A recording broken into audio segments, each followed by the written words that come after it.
Kita mulai sekarang. Assalamualaikum warahmatullahi wabarakatuh.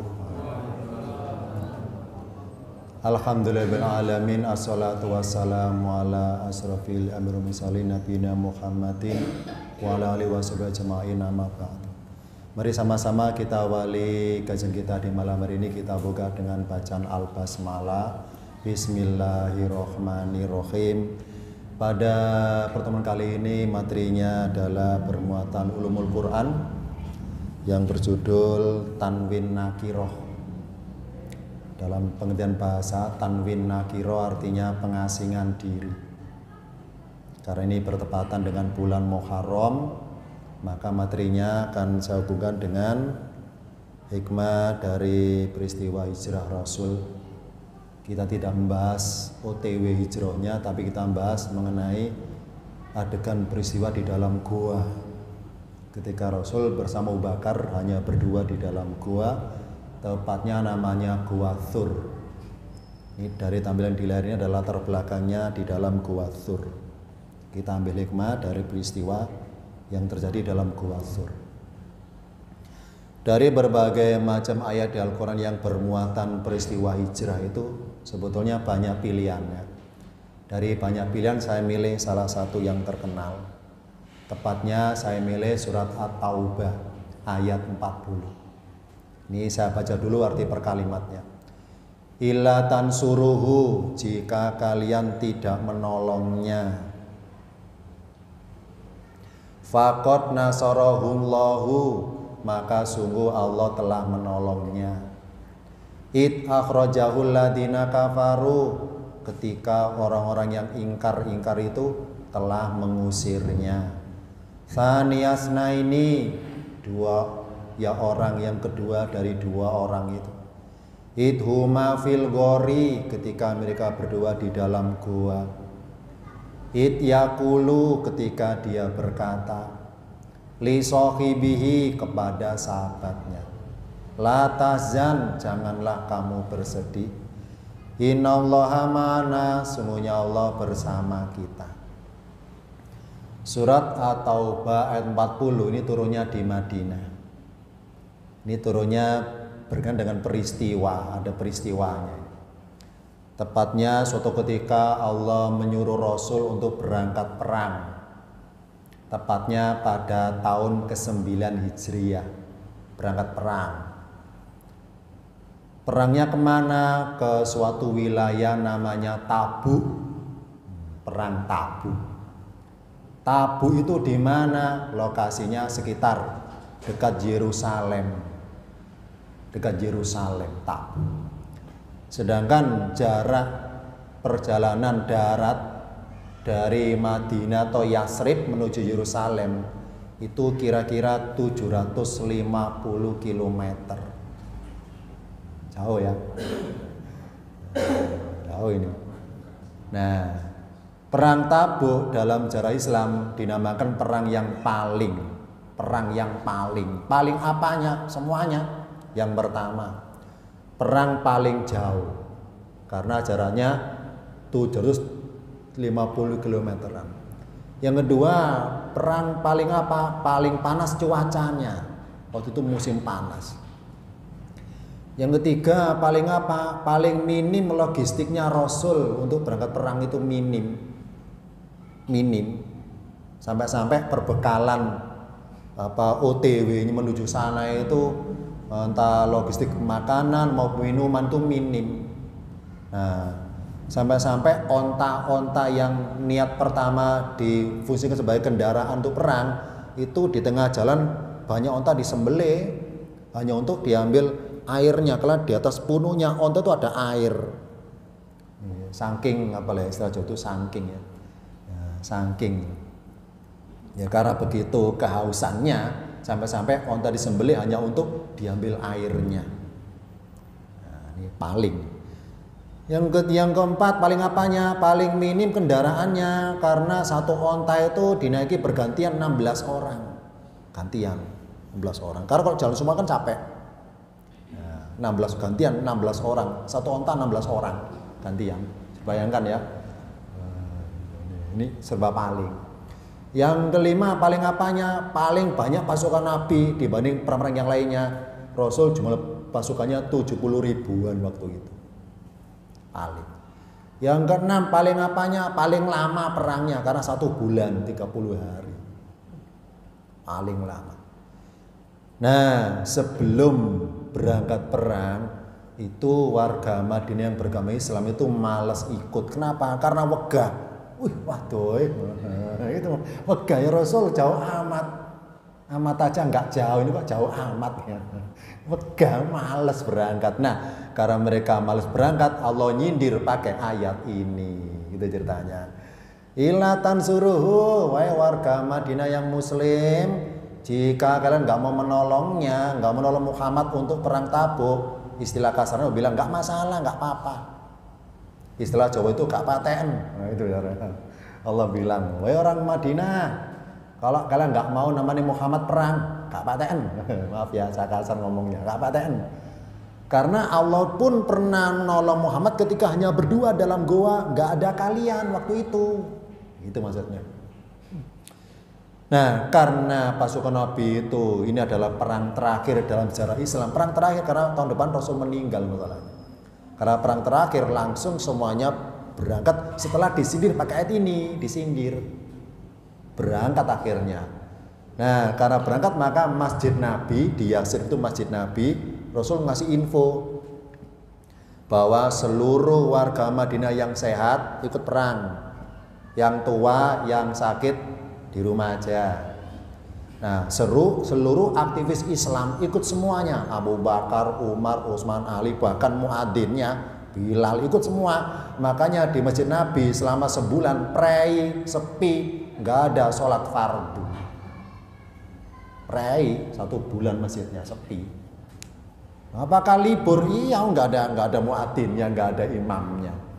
Akhirnya Rasul ngasih info bahwa warga Madinah pengen sholat silakan ke Masjid Quba. Karena satu-satunya masjid yang Rasul fungsikan selama Rasul ditinggal ke Tabuk itu Masjid Quba. Nggak boleh tutup maksudnya. Nah, jarak antara Yatsrib ke Quba itu kan jauh juga kalau OTW jalan kaki. Nah, akhirnya apa? Efek sampingnya sekarang. Setelah Rasul pergi bersama para sahabat 7 ribuan, maka di Madinah sepi, orang Islam sepi. Yang ada tua-tua sama yang sakit-sakitan. Sepi.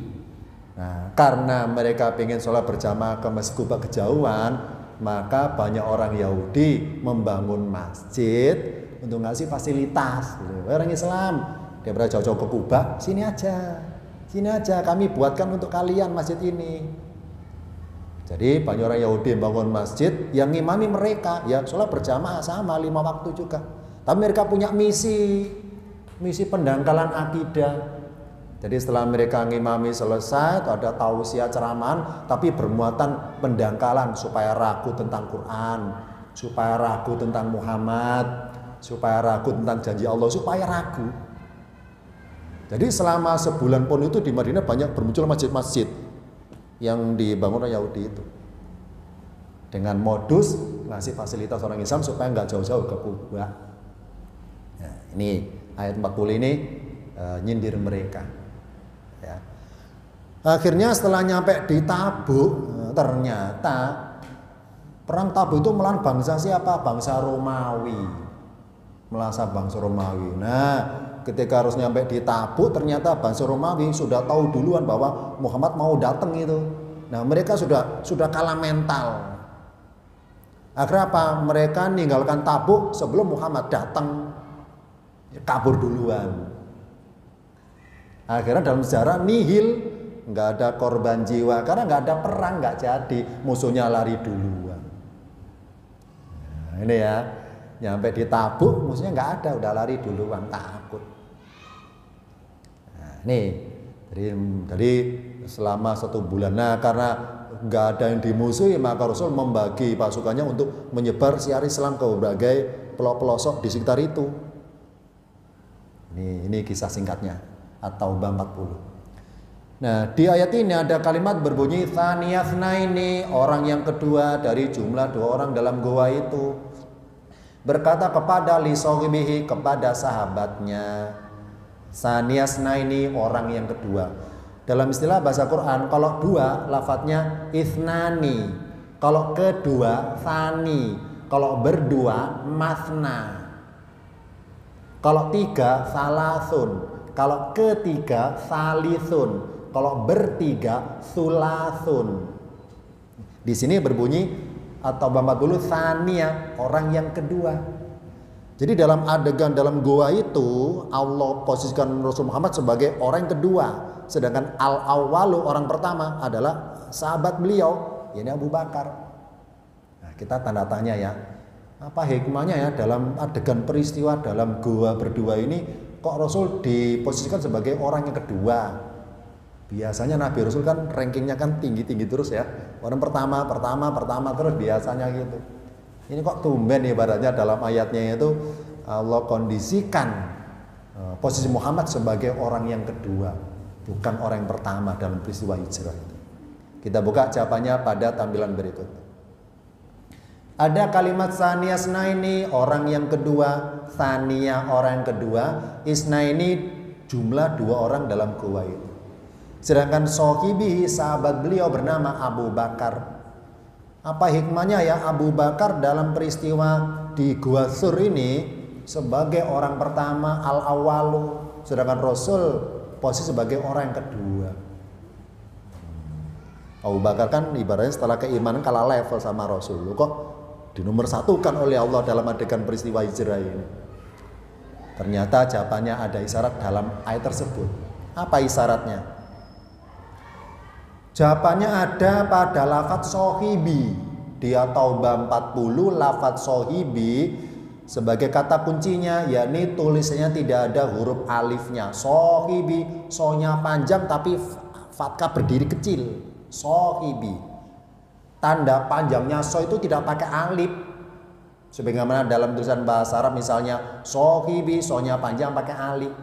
Meskipun bentuk jadi sama bacanya matobi, sohibi, tapi dengan ditiadakannya alif atau nggak pakai alif itu pengaruh kepada maknanya. Karena sebagaimana saya ngutip ini dari kaidah pelajaran ulumul Quran dalam bab ijazul logawi kemukjizatan bahasa. Ziyadatul mabni tadulu ala ziyadatil makna. Penambahan bina atau model menunjukkan adanya penambahan makna. Maksudnya kuatnya lafadz karena kuatnya makna. Kalau lafadznya ada alifnya kuat, kalau nggak pakai alif nggak kuat ini maksudnya. Jadi berarti di Al-Quran ketambahan satu huruf aja sudah pengaruh pemahaman maknanya secara makna filosofinya maupun hikmahnya pengaruh. Kalau bentuk jadi baca sih sama saja, li sohibihi, sonya panjang fathah berdiri kecil atau sonya panjang pakai alif nggak pengaruh kalau tinjauan ilmu tajwid membaca. Tapi kalau tinjauan ulumul Quran, apa sih ulumul Quran? Ilmu mempelajari pernik-perniknya Quran, perlik-perliknya, detailnya, perubahan per hurufnya, per harokatnya, per lafadznya itu diungkap secara ibaratnya ya berlapis-lapisnya itu. Ini sohibi di At-Taubah 40 lafadz sohibi nggak pakai alif. Emangnya alif itu huruf apa sih alif itu? Alif itu namanya huruf pembatas. Huruf alif pembatas. Karena masing-masing huruf hijaiyah itu punya sifat-sifat huruf. Nah, karena tulisan sohibi di At-Taubah 40 tidak pakai alif. Kalau pakai alif bedanya apa? Beda. Karena alif sebagai huruf pembatas berarti kalau berbunyi sohibi pakai alif sonya maka bermaksud sahabat yang terbatas akrabnya kalau ada alifnya, sonya ada alifnya. Sedangkan di At-Taubah 40 lafadz sohibi, sonya nggak pakai alif, hanya fathah berdiri kecil. Karena nggak ada alif, nggak ada pembatasnya, berarti persahabat Rasul Muhammad dan Abu Bakar persahabat ini tiada batas akrab. Maka dalam adegan peristiwa hijrah ini Rasul sebagai tsaniya, orang yang kedua percaya penuh tanpa batas karena nggak ada pembatas. Kepada siapa? Kepada Abu Bakar yang awal itu sebagai orang pertama untuk mencarikan tempat persembunyian yang aman dari bahaya. Contoh gini sederhananya. Dalam suatu perusahaan otobis, perusahaan yang punya armada bis, Satu bis, satu armada bis itu 2 personil, sopir dan kernet. Bener ya? 2 ini dia 2 itu. Ini kalau diindeks secara gajinya atau honornya bis, armada bis itu, sopir lebih tinggi daripada kernet. Bener ya? Ibarat tukang sama kuli ya, tukang tinggi, kuli rendah, gajinya kalah banyak. Sama, sopir sama kernet ya kalah kernet. Sopir tinggi gajinya. Itu kalau diindeks secara gaji dalam armada bis. Tapi dalam penguasaan medan di jalan raya itu sopir apa kata kernet menguasai kernet. Awas kiri, baik kiri, bayar parkir, menguasai, mandu kernetnya. Nah, sama di sini. Ketika hijrah Rasul berdua itu Abu Bakar ibaratnya kernet. Ya Rasul, awas, sembunyi. Abu Bakar apa jadi Abu Bakar pokoknya. Dalam hal tingkat keimanan Rasul tinggi, Abu Bakar kalah, indeksnya kalah. Rasul alim soleh, Nabi Rasul tinggi, Abu Bakar orang biasa kalah. Tapi dalam hal menguasai medan hijrah, Rasul apa jadi Abu Bakar. Jadi Abu Bakar yang menyarikan tempat. Nah, termasuk sembunyi di mana, apa jadi Abu Bakar. Termasuk masuk dalam goa, ya Rasul, jangan masuk duluan, saya dulu. Steril enggak tempat ini untuk Anda? Barangkali ada ularnya atau binatang buas, biar saya yang kena, jangan sampai Anda. Jadi adegan masuk gua pun Abu Bakar al-awwalu, pertama. Rasul yang kedua, tunggu di depan pintu. Kalau udah aman, let's go masuk. Ya, maaf ya, saya improve let's go biar dramatis. Let's go masuk. Nah, itu. Nah, ini Rasul as-saniyah kedua. Tentang keimanan Abu Bakar kalah level, tapi tentang masalah hijrah Abu Bakar menguasai medan. Makanya Rasul sebagai saniyah, orang kedua. Tutup ayatnya atau bab 40 ada kalimat berbunyi waja'ala, dan dia menjadikan kalimat alladzina kafaru, kalimatnya orang-orang ingkar itu. Siapa alladzina kafaru? Orang musyrik Mekah maksudnya. As-sufla, menjadi rendah, enggak beraga, rendah, enggak mutu. Wa kalimatullahi, dan kalimat Allah hiya ulya, dialah yang tinggi. Wallahu azizun, dan Allah maha mengalahkan. Kalau bahasa tafsir azizun maha perkasa, azizun maha mengalahkan, hakimun maha bijaksana. Gitu. Tutup ayatnya atau membantu baik azizun, Allah maha mengalahkan. Maksudnya apa? Berkuasa mengalahkan Allah itu. Mengalahkan apa? Kalimatnya orang-orang yang ingkar-ingkar itu. Apa sih kalimatnya orang kafir itu? Yakni apa saja yang diyakini oleh mereka untuk bisa melawan Rasul. Entah segala tipu dayanya, segala propagandanya, segala usaha jebak-jebakannya itu semuanya lolos. Rasul nggak bisa ditangkap, Rasul nggak bisa dihukum, Rasul nggak bisa ditemukan. Nah, jadi segala upaya kalimatnya orang-orang kafir itu Allah kalahkan. Sedangkan kalimat Allah hiyal ulya, dia yang tinggi, mengungguli kalimat mereka. Dalam peristiwa hijrah ini maksudnya. Ya, jadi apa sih kalimat Allah? Ini dalam beberapa catatan para mufassir. Kalimat Allah adalah rangkaian kata-kata yang menjadi identitasnya. Nah, makanya dari banyaknya indeks surat di Al-Quran yang jumlahnya 114 surat itu ya, satu-satunya surat yang bermuatan identitas Allah itu surat Al-Ikhlas. Ada yang lain, ada yang lain. Al-Ikhlas itu identitas Allah di situ.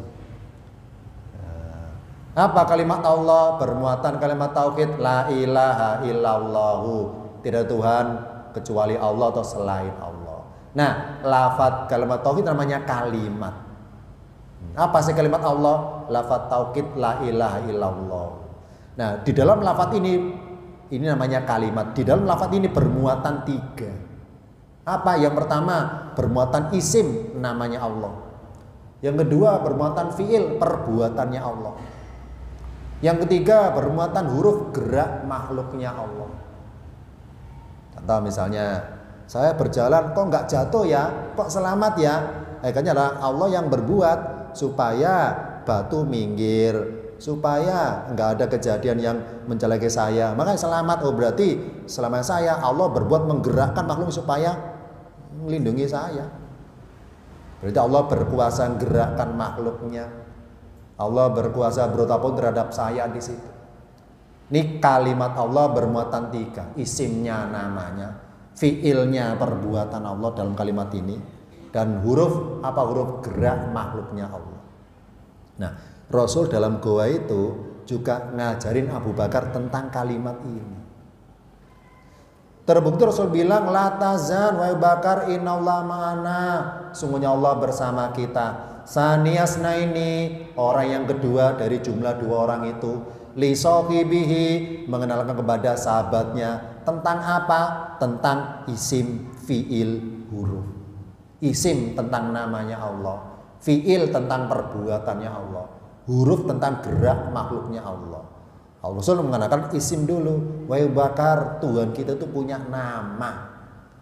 Makanya Rasul nyebut la tazan, jangan bersedih, sungguhnya Allah bersama kita. Rasul nggak berbunyi inna robbana ma'ana, nggak gitu, nggak pakai lafaz robba. Robba kan Tuhan, kalau pakai robba masih belum spesifik pengertiannya. Karena masing-masing agama punya Tuhan menurut persepsi sendiri-sendiri. Ini langsung namanya. Allah Rasul nggak bilang inna robbana ma'ana wa Bakar, sungguhnya Tuhan kita bersama kita, nggak gitu. Tapi innallah ma'ana, sungguhnya Allah bersama kita Bakar. Allah itu bersama kita. Nah, jadi Rasul mengenalkan Abu Bakar tentang namanya Tuhan langsung, Allah bersama kita, tentang isimnya,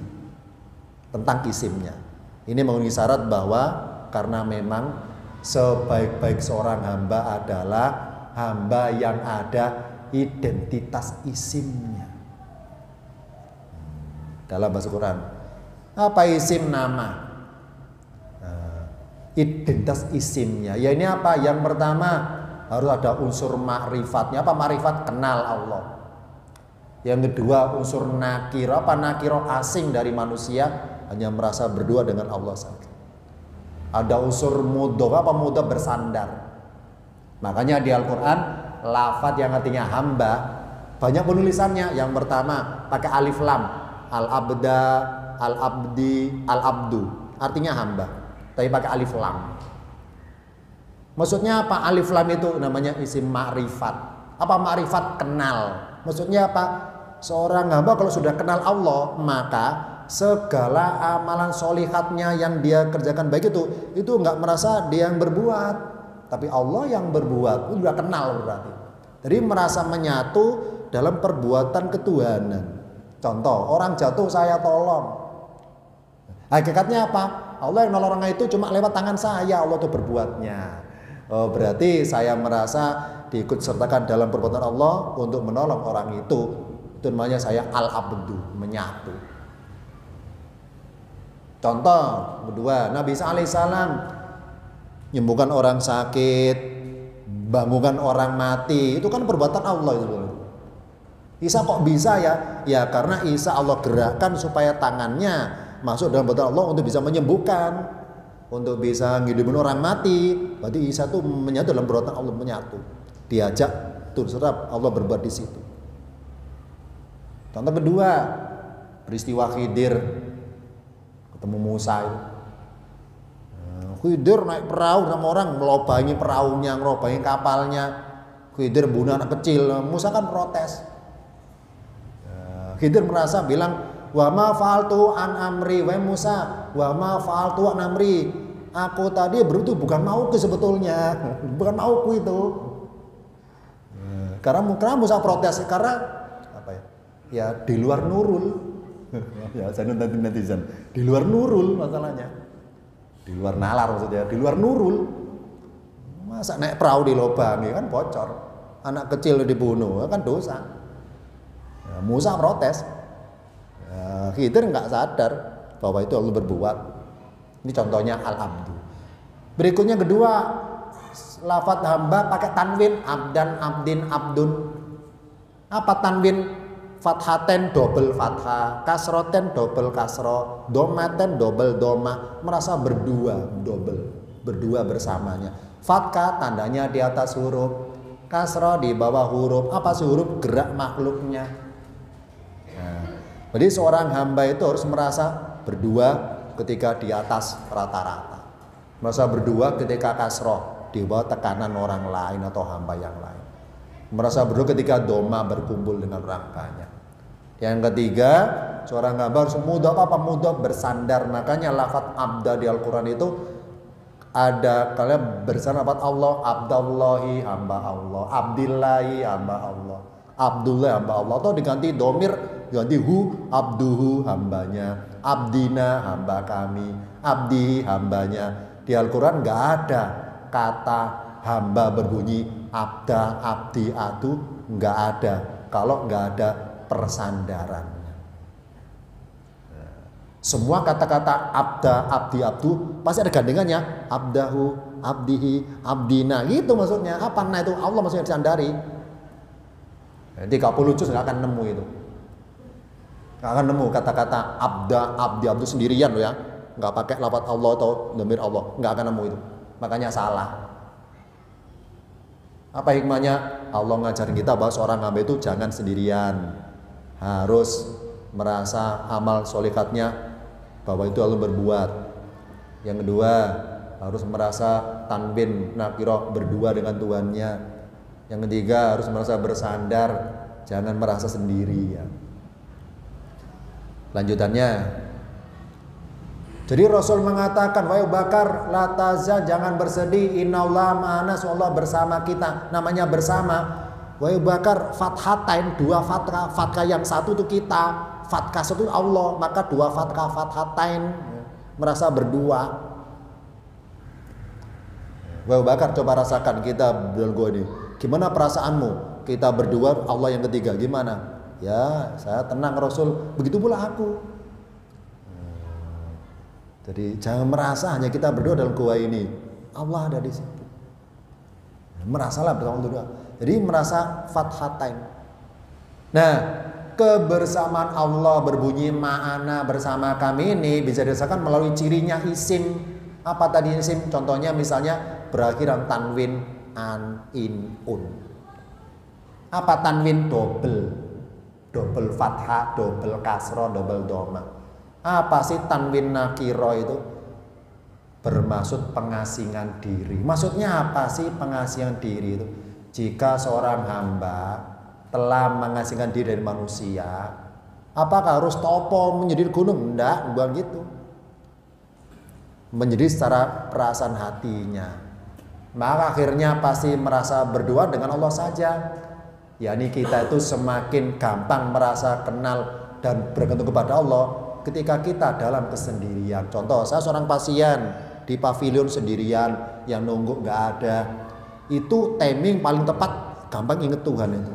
Ngomong sendirian, ya, ngomong dia, ya Allah, saya seperti ini, bila kesembuhan. Jadi ngomong sendiri, curhat. Sekarang enggak, zaman sekarang pasien itu ketika sendirian, yang jaga nggak ada, daripada bengong, nyunggu handphone, ngobrol di grup. Dalek wacananya temen daripada bengong. Harusnya tuh eman itu, mumpung sendirian sedang tanwin nakiro, mumpung sendirian, mari curhat pada Allah, mumpung sendirian. Karena kapan lagi sempatnya kalau nggak seperti itu kondisinya.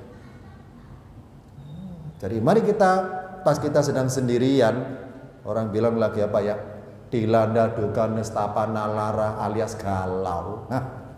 Mumpung sendirian itu, mari bercakap-cakap, merasa fathatain, merasa kasroten, merasa domaten, tanwin nakiro. Karena salah satu timing tepat gampangin Allah itu kesendirian. Malah jangan malah nyari teman untuk ngobrol, jangan gitu. Ngomong sendirian. Apa sih tanwin nakiro? Dua fathah, fathatain. Contohnya Nabi siapa pernah mengalami fathatain? Apa sih fathatain? Dua fathah. Maksudnya apa? Merasa berdua dengan Allah ketika di atas kedudukan jabatannya. Karena fathah tanya di atas huruf apa? Huruf gerak makhluknya. Saya punya jabatan yang bagian itu. Jadi ketika kita menjabat suatu kedudukan, merasa bersama Allah. Contoh siapa? Nabi Sulaiman. Ketika tanya orang, Anda itu hebat yang Sulaiman, ya, Anda itu punya kerajaan, harta banyak dan sebagainya, pokoknya surga dunia lah itu ya, punya segalanya Anda itu ya. Nah, apa kata Sulaiman itu? Jawabannya low profil, hada min fadli rabbi. Nah, Qala dia berkata, dia siapa? Sulaiman. Hada ini min fadli Robbi, dari karunia Tuhanku, liyabluwani, supaya dia itu menguji aku. Aaskuru, apakah aku bersyukur? Am akfuru, atau aku mengingkari. Jawaban Sulaiman berkata, Robbi, hada min fadli Robbi, ini karunia Tuhan, dari karunia Tuhanku. Sulaiman nggak bilang seperti ini, hada min fadlillahi, ini karunia Allah, nggak gitu, nggak nyebut nama Allah. Atau dirubah, hada min fadli Robbina, ini dari karunia Tuhan kita, nggak gitu. Dengan mengangkat kata-kata Robbi, Robbi itu Tuhanku, apa ku itu? Merasa berdua, karena ku merasa berdua. Ini karunia Tuhanku untuk menguji aku, pas aku dalam kedudukan tinggi, aku menyalahgunakan nggak jabatanku ini. Nah, akhirnya karena merasa berdua dengan Allah, maka merasa disetir oleh Allah dalam kebijakannya itu, dalam kedudukan dia sebagai dalam pemerintahnya itu, nggak menyalahgunakan. Jadi setiap kali keputusan dia istiqoroh duluan, nyari petunjuk. Nggak sembrono ngasih kebijakan. Jadi kata-kata Robbi, Tuhanku, ku itu merasa berdua. Contoh, Sulaiman pernah mengalami fathatain. Yang kedua, Nabi siapa pernah mengalami kasrotain? Apa kasroh? Di bawah huruf. Contohnya Nabi Ayub alaihissalam. Apa sih kasrotain? Dua kasroh. Maksudnya apa? Merasa berdua dengannya ketika di bawah tekanan alias nggak berdaya. Contoh siapa? Nabi Ayub alaihissalam. Beliau itu ya dalam sejarah dicatat Nabi Ayub itu sakit kulit. Ini dalam catat selama 16 tahun. Sakit kulit 16 tahun, mengelupas ini. Istilah Jawa itu maaf ya, ambune badek. Busuk. Istrinya enggak betah ngeramut, minta dicerai. Orang warga kampung takut ketularan, maka Ayub diusir. Dikucilkan, diusir. Nah, kenapa diusir keluar kampung Nabi Ayub? Terus curhat ini. Wa Ayyuba, dan Ayub idnada, ketika dia menyeru kepada siapa? Robbahu, Tuhannya. Ani, sesungguhnya, gini Ayub curhat ini. Ani, sungguhnya aku, masania, telah menyentuh kepadaku. Dia berkata menyentuh, arti bahasanya menimpa. Telah mengenai kepadaku aduru, kesusahan. Wa anta, dan engkaulah arhamur rohimina, lebih penyayang dari orang-orang yang penyayang itu. Ini kalau berkata seperti arham, lebih penyayang. Maksudnya apa? Ayub bilang, ya Allah, kalau emang istriku sudah tidak sayang aku lagi gara-gara aku sakit seperti ini, kalau emang warga kampung nggak sayang aku lagi gara-gara aku seperti ini, tapi engkau kan arhamu, engkau kan paling penyayang. Nah, ke sana. Nah, ketika mengatakan ani, maksudnya ada kata anta itu engkau merasa berhadapan karena berdua. Ayub merasa berdua, Ayub dengan Allah berdua. Ya Allah, engkaulah maha penyayang dan paling penyayang. Jadi Ayub doanya nggak minta sembuh, nggak gini, ya Allah saya sakit, sembuhkanlah, nggak gitu. Tapi gini, ya Allah saya sakit, tapi engkau kan penyayang. Ya Allah saya sakit, tapi engkau kan penyayang. Ya. Kalau kita enggak ya, pas kita beli obat terus kresek tulisannya semoga lekas sembuh. Kalau Ayub doanya engkau kan maha penyayang. Maksudnya apa? Ya buktikan sayangnya engkau dengan menyembuhkan saya gitu. Cuma kata-kata sembuhkanlah enggak diucapkan. Kenapa enggak ada kata sembuhkanlah? Ingat bahwa seseorang kalau akrab dengan orang lain itu enggak berlaku bahasa formal, berlakunya bahasa isyarat. Jangan ya? Orang kalau akrab nggak berlaku bahasa formal, nggak berlaku. Sama di sini, Ayub hamba Allah Tuhan karena akrab, nggak usah kata-kata sembuhkanlah, nggak usah ucapkan Allah maha tahu maksudnya apa, mau maha tahu. Dengan isyarat arhamur rahimin sudah paham. Ya Allah saya sakit ini, kok kan maha penyayang. Ini lebih halus ini. Jadi Ayub mengalami kasrotan di bawah tekanan warga itu karena dikucilkan. Apa sih domaten? Secara bahasa doma artinya berkumpul secara bahasa itu. Merasa berdua dengannya ketika berkumpul sama manusia. Contohnya siapa? Dari Musa alaihissalam pernah mengalami domaten. Kapan adegannya? Ini adegannya ketika peristiwa 10 Muharram. Malam 10 Muharram. Falamma, maka ketika Musa dan Fir'aun kejar-kejaran, rombongan atau kelompoknya. Falamma, maka ketika taro'a, saling melihat, al-jam'ani, dua kumpulan, dua kelompok, Musa di depan, Fir'aun belakang. Qala ashabu Musa, sahabat Musa berkata, Musa ketika OTW lari itu ada sahabatnya yang ngiringi. Sahabatnya berkata, an inna lamudrakuna, wahai Musa, inna sungguhnya kita lamudrakuna, la itu sungguh atau niscaya mudrakuna, orang-orang yang tersusul. Inna lamudrakuna, Musa sungguhnya kita lamudrakuna, sungguh pasti tersusul. Di belakang ada Fir'aun, depan itu laut. Wahai Musa, depan itu laut. Meskipun kita lari kencang percuma, pasti berhenti. Kenapa? Kan buntu, depan laut, belakang musuh. Ya pasti berhenti Musa gitu maksudnya. Nah, ini secara apa ya, di luar nurul. Di luar nurul ya. Karena nggak masuk akal bisa nembus laut. Kalaupun pengen nyebrang, ribet, nyari kapal dulu, nyari perahu dulu, padahal situasi sedang dikejar. Kan kapan nyarinya, nggak sempat. Pokoknya nggak berkutik, buntu, jalannya buntu. Karena Musa ketika lari dengan merasa domatain, apa domaten? Berdua dengan Allah, meskipun sedang kumpul orang banyak. Maka Musa jawabannya itu langsung sekakmat. Kala, dia berkata, kala, nggak mungkin. Kala itu artinya sekali-sekali tidak. Musa bilang, tak mungkin, nggak mungkin. Inna ma'ya Robbi sayadini, gitu Musa. Inna sesungguhnya ma'ya Robbi, Tuhanku bersamaku, sayadini, dia akan berikan petunjuk kepadaku. Musa bilang, inna ma'ya Robbi, sungguhnya Tuhanku bersamaku. Musa nggak bilang, inna Allah ma'ana, Allah bersama kita, nggak gitu. Nggak nyebut Allah bersama kita, nggak nyebut Tuhan kita bersama kita, tapi nyebut Tuhanku bersamaku. Ku itu berdua, merasa berdua. Tuhanku bersamaku. Nggak mungkin Tuhanku menelantarkanku dan beribadah seperti ini, nggak mungkin.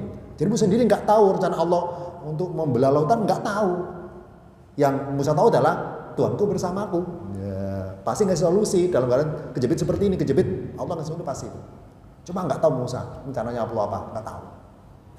Nah, nih Musa merasa domatain, merasa berdua doma satu Musa, doma dua Allah, domaten berdua ketika ngumpul orang banyak. Nah, begitu pula Rasul dan Abu Bakar dalam gua itu. Rasul mengajak Abu Bakar bertanwin, merasa berdua-berdua. Nah, jika kita merasa sudah mengamalkan bertanwin nakiro, apa sih nakiro? Merasa asing dari manusia, hanya merasa berdua dengan Allah saja, maka Allah ngasih tindak lanjut berupa apa? Fa'anzala, maka Allah menurunkan. Fanzalallahu, Allah menurunkan sakinatahu, ketentramannya, alaihi atasnya. Wa ayyadahu, dan dia memperkuatnya bijunudin dengan tentara-tentara lam taruha, yang belum bisa kalian bisa melihatnya. Titik. Ini udah urut ayatnya ini. Setelah keluar kata-kata innallaha ma'ana, barang siapa yakin Allah bersamanya, maka Allah akan berbuat fi'il karena dia sudah mengamalkan isim si orang itu. Apa isim? Sudah merasakan isim tanwin. Kan ciri isim tanwin. Merasa tanwin berdua. Kalau sudah mengamalkan isim, Allah akan mempraktekkan fiilnya. Apa fiilnya Allah? Perbuatannya. Allah ngapain berbuatnya? Anzala, nurunkan ketentraman. Yang kedua apa? Ayyada, memperkuat dengan tentara. Ketentraman batiniyah, kekuatan lahiriah. Jadi ibarat pesawat nggak akan turun kalau landasannya nggak siap, kalau nggak ada.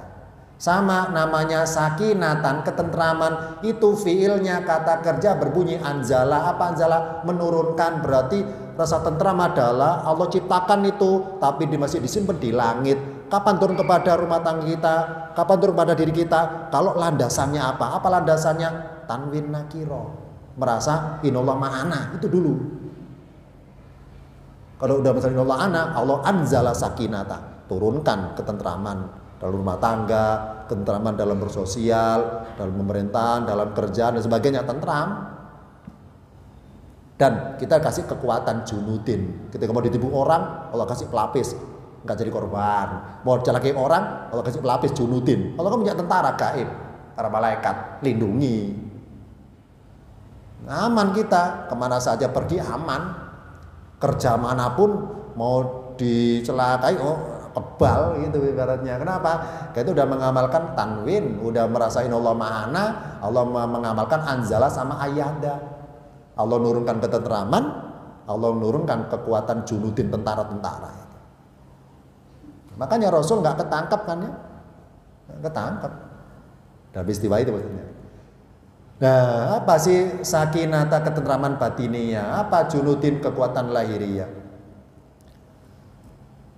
Sakinata ini perumpamaan hijrahnya perasaan hati kita dari kegelisahan kepada ketenangan. Kayak Abu Bakar tuh gelisah. Ya Rasul, kalau kita nunduk dikit aja, kita ketahuan Rasul kepergok. Abu Bakar la tazanullah ma'an. Apa sih junudin? Kekuatan lahiriah. Jadi perumpamaan hijrah wujud fisik kita dari tempat-tempat yang lainnya. Jadi praktek hijrahnya berdua Abu Bakar dengan Rasul itu hijrah fisiknya Rasul yang mimpin Abu Bakar.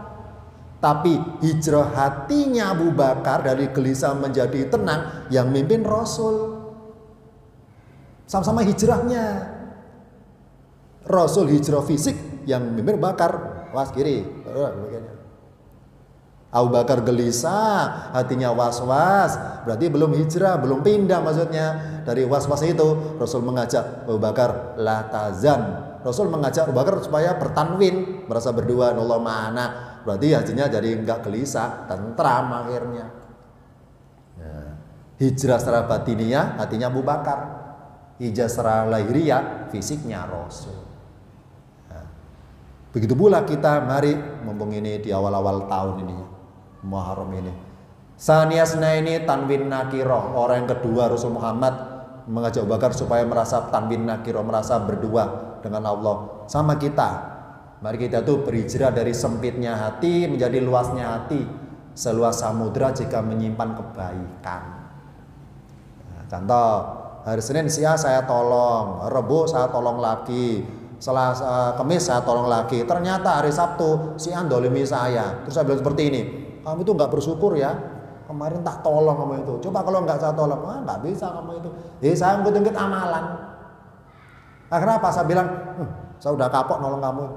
Tidak mau bagimu. Kesabaran saya sudah habis. Nah ini hati-hati ini. Kalau bilang sabar saya sudah habis, hati-hati. Allah itu as-saburu jalla jalalu. Jadi Allah punya sifat as-saburu jalla jalalu. Maksudnya apa? Ketika Allah itu pengen mengampuni seseorang yang buruk itu kelakuannya, maka Allah milik kita yang orang baik ini untuk Allah titipi sifatnya as-saburu, kesabaran untuk kita praktekkan menghadapi orang itu. Gitu.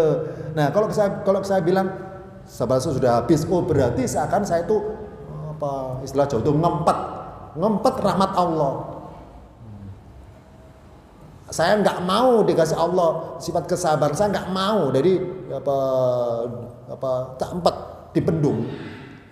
Barang siapa hatinya nggak suka memaafkan, nggak suka mengampuni, itu aja sempit, berarti as-saburul terhadap kita itu kita nggak mau dititipi berarti. Padahal Allah sabarnya luas. Nah, mari ke sana mulai sekarang.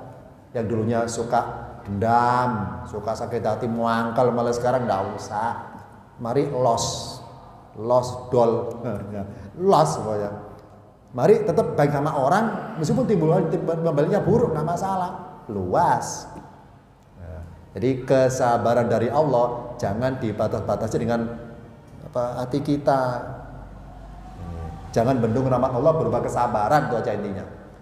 Berikutnya, mari kita berhijrah dari dangkalnya hati menjadi dalamnya hati. Sedalam lautan jika nyimpan keburukan.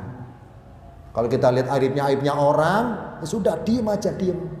Jangan diviralkan kemana-mana. Ya, masih diem. Istilah Jawa itu mikul ndhuwur mendem jero. Mari dipendam dalam-dalam. Agar kita hati urusan nyimpen burunya orang dalam. Dan terakhir adalah mari kita itu berhijrah dari gelisahnya hati menjadi tenangnya hati, setenang gua sur jika menyimpan ucapan Rasul la tazan innallah ma'ana. Gua Sur di Arab sana. Mari taruh dalam hati kita. Pas hati ada gelisah, mari ngomong di wayatiku, tenanglah kamu setenang Gua Sur. Gua Sur itu gua paling tenang karena menyimpan bekas-bekas ucapan Rasul berbunyi la tazan innallah ma'ana. Kita nuturi hati kita sendiri. Nah, maka ucapan Rasul ini jadikanlah ucapan sebagai tempat pengasingan diri bagi hati kita agar selanjutnya merasa tenang. Mari hijrah menuju tanwin nakiro, merasa berdua Allah dalam segala keadaan agar merasa berdua meskipun sedang kumpul orang banyak. Nah, hati kita jadikan seperti setenang Gua Sur. Rasul udah nggak ada, guanya masih ada, tapi bekas-bekas ucapan itu masih dalam telinga kita. Nah, demikian materi hari ini. Semoga apa yang kita kaji hari ini kita menjadi semangat dalam beribadah dan menjadi sadar lagi bahwa kita hanya tidak sendirian tapi bersama Allah dalam segala keadaan. Demikian dari saya. Maaf karena singkat. Kita kira bacaan alhamdulillahirabbil alamin. Subhanakallahumma bihamdika asyhadu an la ilaha illa anta astaghfiruka wa atubu ilaika. Wassalamualaikum warahmatullahi wabarakatuh.